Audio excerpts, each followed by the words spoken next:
For your battle, you will all be making a specialty of mine. I'm talking about the humble, the sensational taco. Beef, fish, shrimp, chicken, the varieties are endless. Yeah. You guys have 30 minutes to cook the most memorable taco of your culinary lives. Your 30 minutes starts now.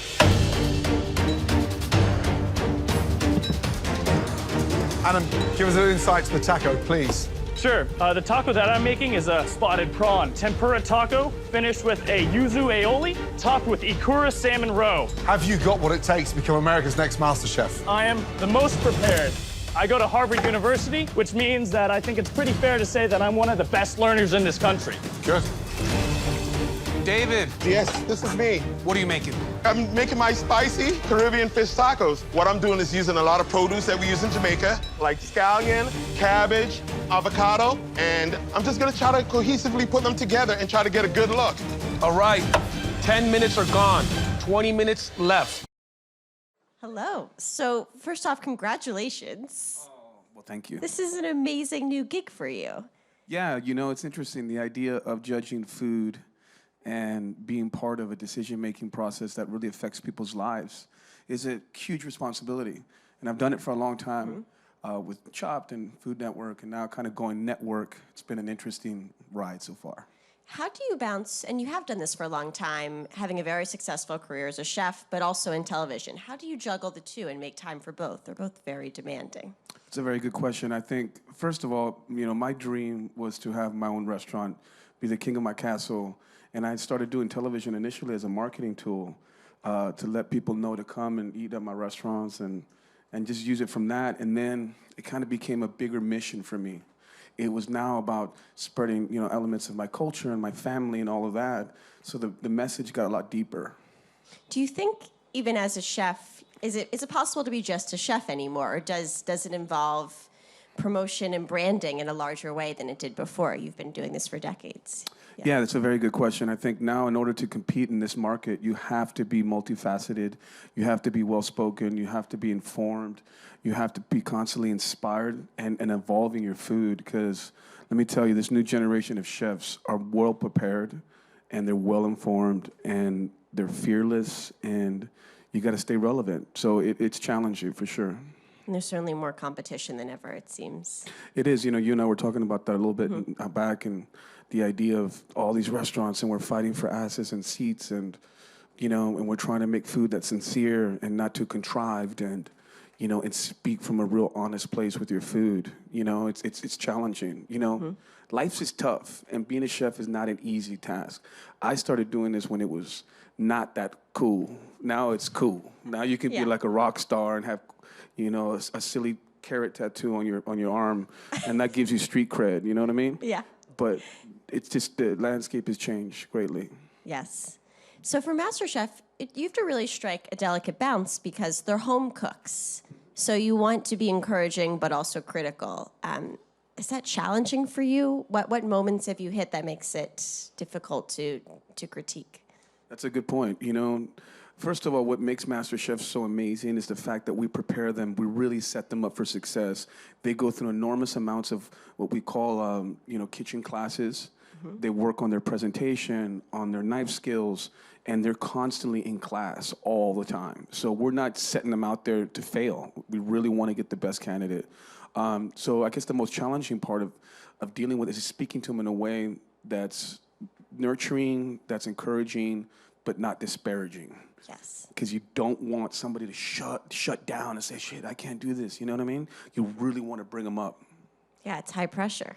Indeed. I mean, I'm like stressing out, and I'm not even cooking. Yeah. You know, I'm like, it's, you know, it's intense, you know, and Gordon and Christina are amazing, you know, people to work with every day. So yeah. I was going to ask what your relationship with them is like. I saw you, there was a picture of Gordon Ramsay backstage, and you put your face up to it and kissed it, which I thought was funny. Yeah, let me tell you, I've been very fortunate and blessed. I've achieved a lot of success early on and now later in my career, and there's only one person that's the OG, that the guy you want to go to be, and it's Gordon Ramsay.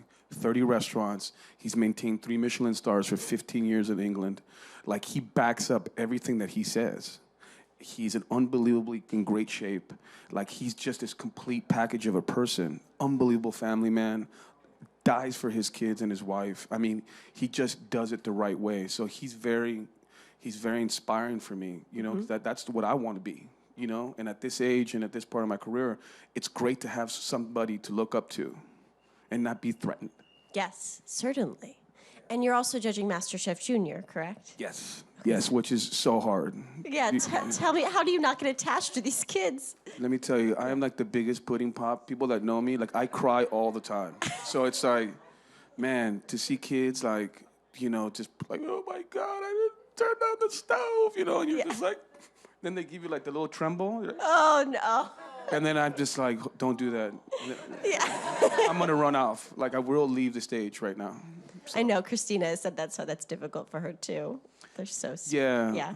But it's crazy because, you know, we'll have, you know, I have a 6-year-old, and the idea of these kids that are 8 and 9 being so prepared, and the lingo and the verbiage about food and talking about reducing and vinaigrettes and all this stuff, I'm like, what?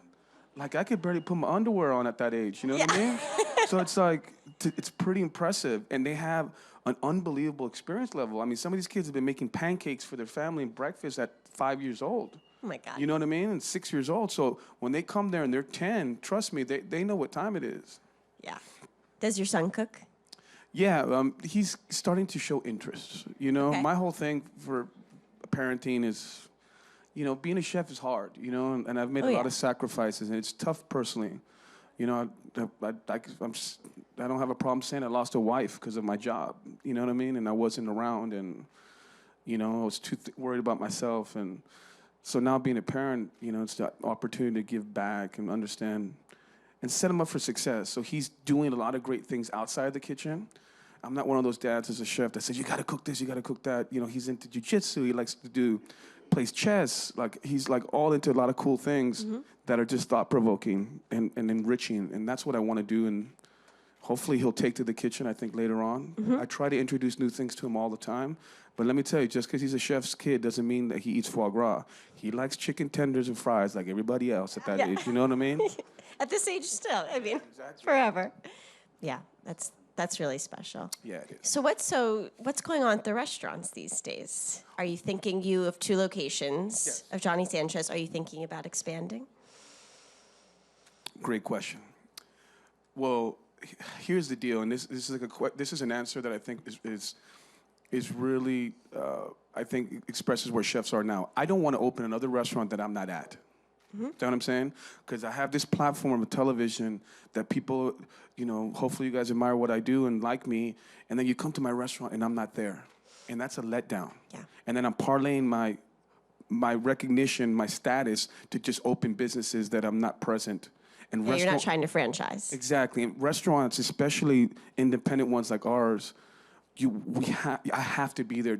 And it helps the restaurant be dynamic. It helps the restaurant have a voice and a personality. And if I'm not there, everyone suffers. So, and now I open up restaurants for my team. Like, I've had restaurants for 20 years. Like, I don't need to prove that anymore. But I'm opening up for our sous chefs, our general managers, our assistant managers. They want to show interest, and now it's time for them to make their mark. And I'm just a facilitator. I'm just like, you know, big poobah, making sure everyone's doing their thing right. And then that's kind of how it works. So if I do restaurants now, it's really for my chefs de cuisine that are my partners now and managers. That's what I'm doing now. Yeah, you want to have their careers evolve. Absolutely. You have to give back. My responsibility now is to give back to an industry and this lifestyle that's been so good to me. And that's, you know, I'm not thinking about myself. I'm thinking about other people. And that's what you do, you know. You got it's just enriching, you know. Yeah, it makes the hard work worthwhile. Absolutely, absolutely. And you cooked in New York for years and years. Yeah. Does being back here tempt you at all? I of course want you to open a restaurant in New York. Of course. Selfishly. Yeah. Well, you know, people ask me all the time, like, what's the next food trend? And I say, I think people are going to start getting into regional cuisines more. I think people are going to start to take a cuisine, let's just give an example of Mexico, right? 32 states and completely diverse culinary landscape. All these states have particular ingredients that they use, traditional dishes that they're known for. I think we're going to start seeing restaurants that focus on moles from Oaxaca, a Veracruzan restaurant that have a particular focus, and I think that's going to be the next one. And I really do believe that people are going to start going back to their grandmother's kitchens. I really have this thing, like in Mexico, they have something called fondas, which are like these little counter restaurants in markets and mercados, and this is like where all the obreros go, or the workers. And I can just see that happening, you know, especially with kind of like quick casual stuff. So Yes. that's what I feel is on its way. I like that. Yeah. It's a good food trend, better than unicorn lattes. Yeah, exactly, or a cronut, you know what I mean? Yeah, But, I shouldn't even call it a trend. I think it's more when it's heartfelt and it comes from a place of passion. yeah, I mean, the dream restaurant that I'm going to open, and I think this is going to be probably the last one I'll do, hopefully, I really want to do this temple to Latin food. There's a wonderful woman that if you have a chance to buy her book, her name is Maricel Presilla. She's a Cuban lady out in New Jersey, in Union City. She has a beautiful restaurant called Safra and Cuchara Mama. Amazing lady. She was a Spanish antiquities professor before becoming a chef, and she wrote this Bible to Latin food called La Gran Cocina Latina, and it's amazing. And I've been reading this book just so I can sound smarter, and and I want to do this restaurant. I already have the name. I know how it's going to look. Are there specific dishes that you know you'd want to serve there? Yeah, like I want to do like a whole ceviche bar that's going to focus on all, you know, different preparations from all Latin America. I want to do an Argentinian-style grill. So I want to grill and cut particular cuts that they do in Argentina. I had a show for Fox in Español in Argentina, and I would go there 4 times a year to shoot. And I got so impressed by all the butchers there. They'll take a side of beef and cut it completely different from us here in the States. So I wanted to focus on that, you know, big old Argentinian grill and tons of salsas everywhere, and, you know, just really traditional dishes bubbling in like earthenware pots, and that's what I want. Oh, that sounds amazing. Yeah, so something like just really sensory oriented, and, you know. Please do that. Yes, sure. Let's see. Well, why don't you talk to the people that make the rents around here, all right? Yeah, that's. Help me. I mean, I'll do my best. I'm going to open up my new restaurant underneath the Gowanus Canal, you know, maybe the rent's cheap over there. Like in the Hudson River on a boat. Exactly. Yeah. So what at your own restaurants currently, are there any new ingredients you're excited to be cooking with now that it's springtime? Well, what's cool is that, you know, I live in New Orleans now. So after being here for many years and then getting exposed to the food there has been such a great thing. But it's funny because the farmers markets are not as diverse as they are here. Like I've shopped at Union Square Market forever, and there they bring to market the ingredients that go with traditional dishes. So if a gumbo has tomato, peppers, and onions and garlic, that's what they bring to market. So it's hard for me to kind of take some of those local ingredients and infuse it into my food. Oh, that's interesting. Yeah. That's how people shop there. But we always, you know, we're always seasonally inclined. And here's the deal. I hate when, especially like on our shows, like I'm all about farm to table. Yeah. That's my move. You know, like I go to market and I just like let the vegetables talk to me and say, cook me with some garlic and lemon. It's like, no, dude. Yeah. That's not a novelty, knucklehead. No. It's your job to get the ingredients closest to you and manipulate them the least. Yep. That's what a chef does. It's been done from the beginning of time. Or the other one I love is, it's a chef-driven restaurant. Oh, yeah. As opposed to what, a dishwasher-driven restaurant? Like, I mean, or the other one, this dish is all about umami. Oh, yeah, that's a good one. You know what? Yeah. Umami is like funky fish sauce that's been fermented for like 3 years. So anyway, thanks for working me up, Sierra. I enjoyed that. Yeah, it's true. It has really become somewhat meaningless in that, yes, it should be inherent to what you do. There was a great expose down in Florida of a restaurant that said they were farm to table, then, you know, had no connection to it. It was all BS. What's really cool here about New York, if you guys shop at Union Square or any of the markets around, you can go to a farmer's market in New York City every day of the week, just so you know that. Whether it's in Brooklyn, in downtown Brooklyn, or all parts of Manhattan, or even in Queens, you can go to a farmer's market every day if you really wanted to.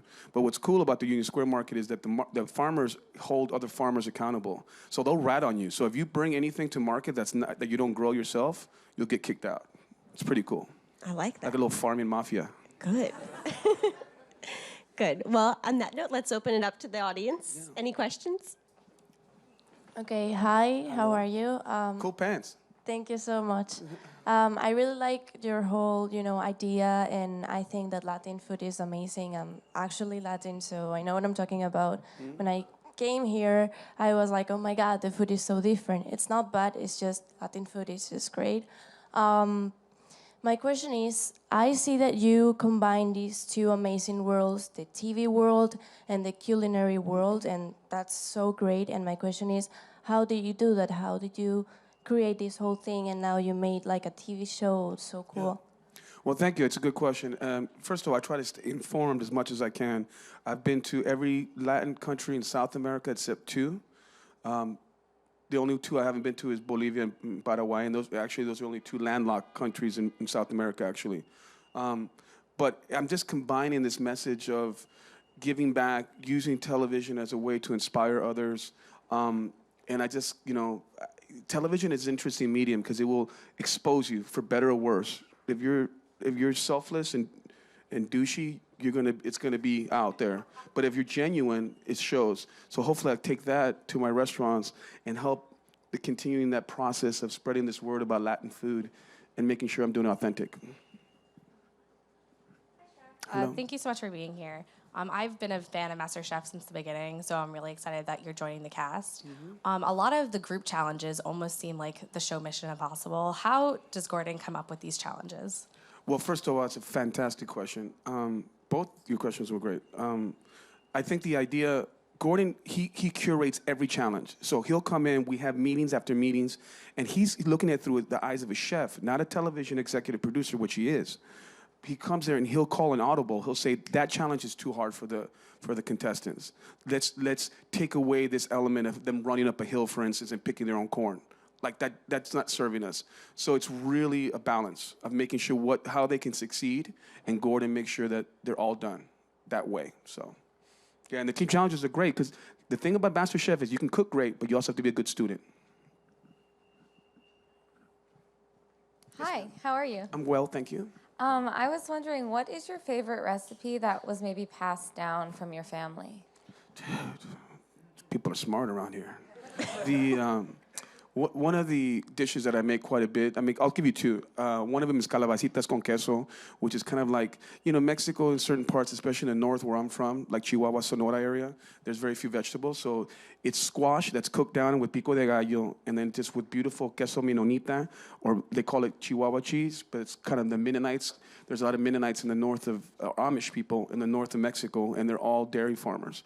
So that melts all this beautiful overcooked zucchini. Amazing. And then the other one is a sopa seca, which is a dish which is basically like taking pasta and then cooking it like a risotto, and then putting a puree of roasted onion, tomato and cilantro and jalapeno, and then cooking it as if you would a risotto, and having it creamy, and then just putting cotija cheese on top. Well, now I'm ready to go eat. That sounds amazing. Thank you so much for being here. I can't wait to watch the new season. Remind everyone when it premieres. Thank you very much, Sierra. I was going to tell them anyway. The new season premieres on May 31st. And yeah, just be on the lookout. You're going to really see a lot of cool stuff. We're very much invested in these contestants, and lots of emotional up and downs. It's really cool, and a very diverse cast. We have like 20 states represented, great balance of people from all over the world and gender. It's just beautiful the way that they did it. Good.